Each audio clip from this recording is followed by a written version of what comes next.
So, my name is Kelly, and this piece is entitled A Woman's Thought.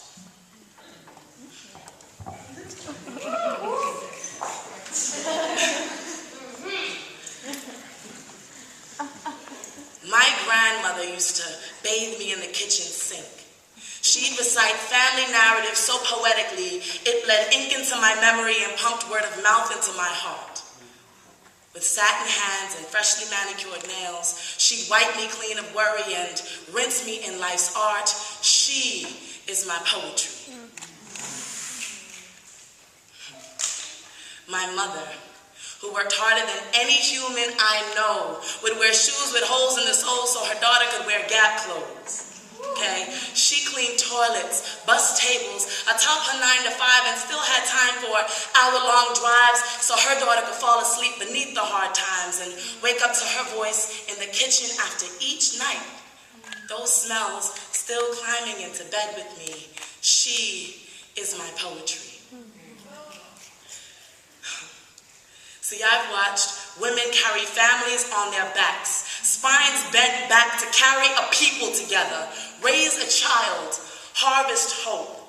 And while I know all of that is possible, I couldn't imagine taking that torch.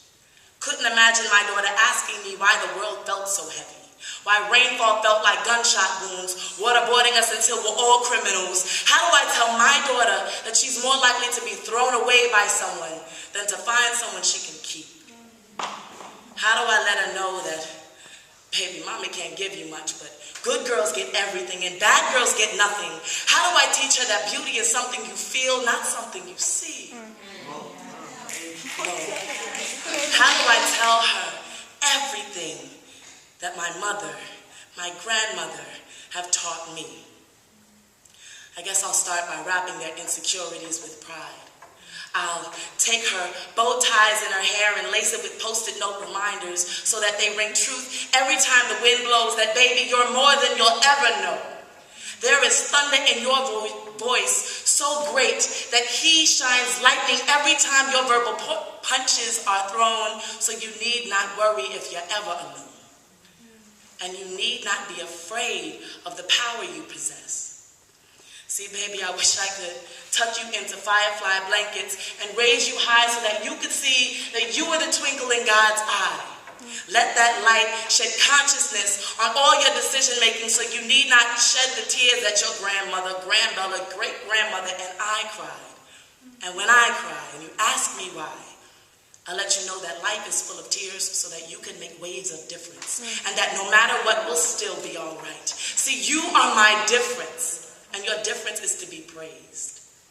Your palms are a different color than your sun-kissed pigment to remind you of the sugar cane that your great-great-grandmother picked under the fiery sighs of time. See, I want to let you know that your hips, so wide like sundials, are reminiscent of the cradle of life that your ancestors etched you by. Your smile is a lit-bound treasure that only signifies the work to those you choose to grant it.